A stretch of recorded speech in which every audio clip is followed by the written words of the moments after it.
Hey you guys, so we're right around the corner from Game Awards 2025.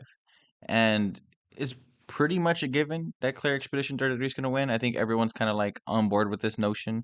For my own personal, reasons, I think Game of the Year is Claire Expedition 33. It's the best game I played this year. With that being said, 2025 was a very stacked year. And in this video, I kind of just want to talk about the other nominees more so than Expedition 33. And specifically, I think the conversation around a certain group of people that are like diehard writing for Expedition to the point where it's almost becoming very disrespectful to I think all the other nominees that I think are amazing games as well. Before we get into this video though, do me a favor, like the video, subscribe, let me know your guys' thoughts down below, etc. Let's continue. Um, so this started off as a video I wanted to make because kind of leading up to this, ramp up of Game Awards. I kind of started seeing people becoming very, very aggressive towards the fact that Claire Expedition 33 needs to win Game of the Year, that this is clearly the game, the best game that released, blah, blah, blah. Anything else is like laughable at even thinking about it. And as a fan of Claire Expedition, I think it's I think it's too much. I think they've gone too far, in my opinion. And what really, really, really made me, want to kind of make this video was yesterday I read I read the headlines, so I didn't really read too far into it, so I don't really know how deep it is.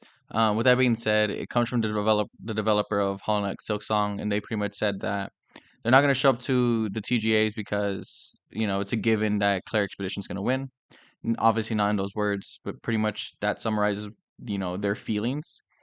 And I don't know if that's because they read the conversation that's going on online about the huge fan base of Expedition 33 being, what they are right now, or if it's just they don't want to make the trip to America. They're an Australian development team, so it makes sense why they wouldn't want to come to America if there's a huge chance they're going to lose.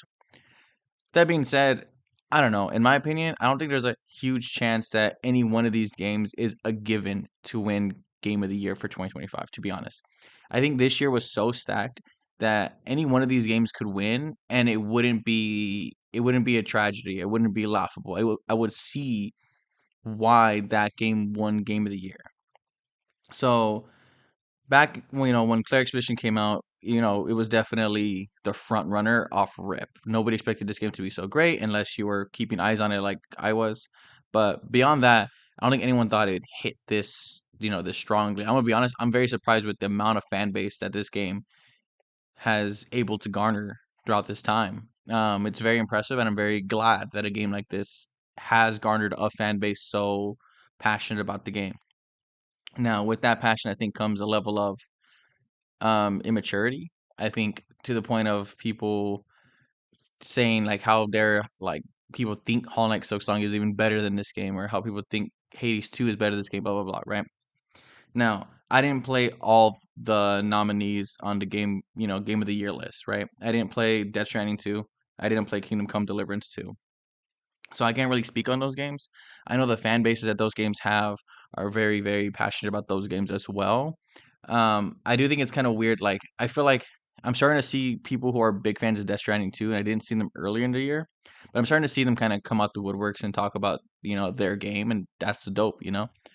I do think there's a little bit of hesitance of a lot of these fan bases where I think they kind of just don't want to hear the fan base of Expedition talk crap. And like when I see things on, Reddit or comments or anything like that, at first it was kind of funny, right? I think there's always that game that's like the game to beat, right? It was, Tears of the Kingdom back, when that released and Baldur's Gate beat it, etc.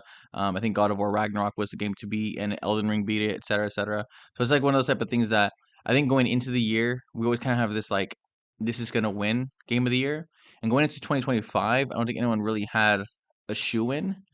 Um, and kind of throughout the months of 2025, the quote unquote de facto game to beat kind of shifted hands. I remember at one point it was Split Fiction. There's no way Split Fiction wasn't going to be in the game of the year list, and sure enough, it's not. Right? Even early on, Kingdom Come Deliverance 2 wasn't a shoe in, and sure enough, by the end of it, it garnered that passion, that fan base, and I think it's really cool, and I think it's again to say that none of these other games are masterpieces. I think is disrespectful to the development team and disrespectful to the games as a whole. Personally, yes, Expedition 33 is my favorite game this year. With that being said, I can see, long term kind of reflecting back, and it might be Hades 2. The more I play Hades 2 and the deeper I get into that game, the more I absolutely love that game. And I like from the characters to the narrative to the art style, that game is amazing.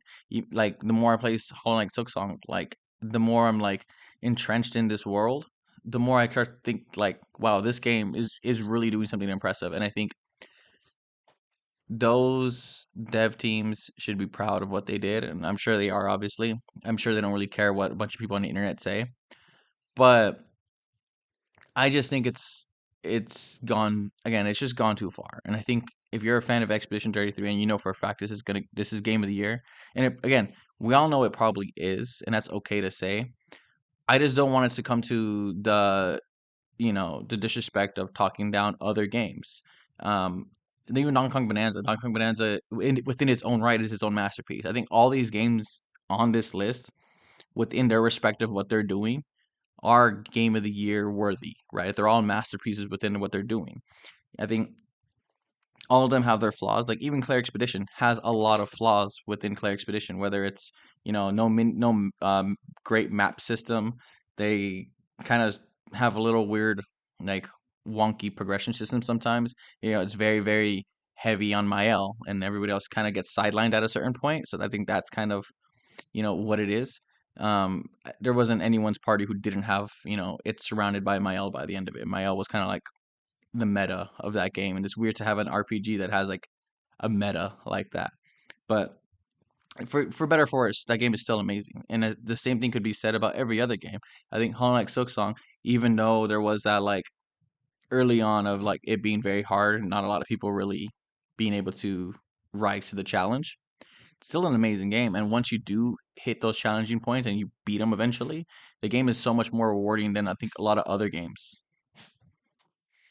Yeah, ultimately, I just think 2025 for a year of games has been pretty kick-ass. I think even the six that we're looking at and the six that we're talking about for game of the year, I think you can easily add like two or three more games in there that I think could be, contenders, whether it's Split Fiction, Ghost of Yote, etc. Like this has been a banger year for games, and I think, I hate being that person. It's like, oh, we should just like use the Game Awards as a moment of celebration and reflection and like look back at this year that 2025 was.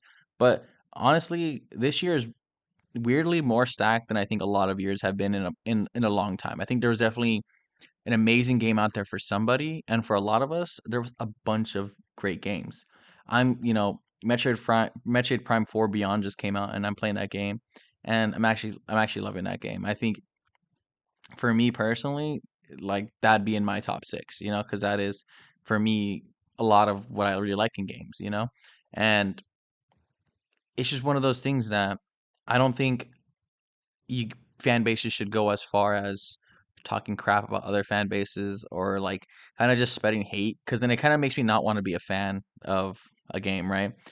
Again, I say in the top of this video, Claire Expedition 33 is my favorite game this year that released in 2025. It's probably one of my favorite games that released this generation, to be honest.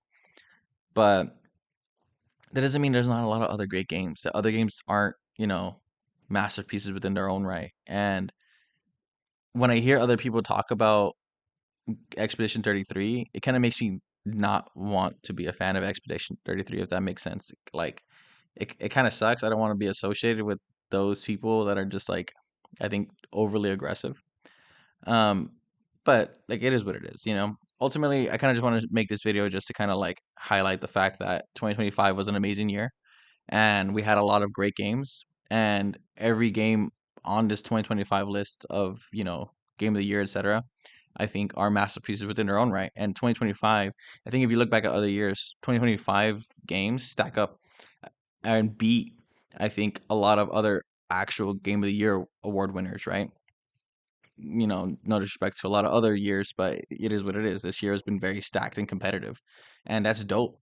I think that means that we're headed towards a better direction for games. I think when you get games like Hades 2 and Silksong in the conversation, when you get games like, Death Stranding 2 and Donkey Kong Bonanza and Kingdom Come Deliverance 2, like those are games that I think in previous years we wouldn't expect to be in Game of the Year. The fact that Ghost of Yotei isn't the big PlayStation blockbuster game is not in the conversation of the best game of the year.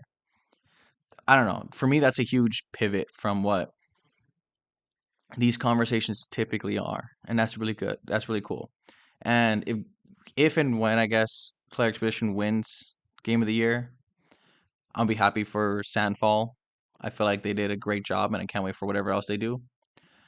But let's say theoretically they lose, it's it's gonna be justified. Other games on this list are kick ass, and we're not gonna sit there and act like they're not.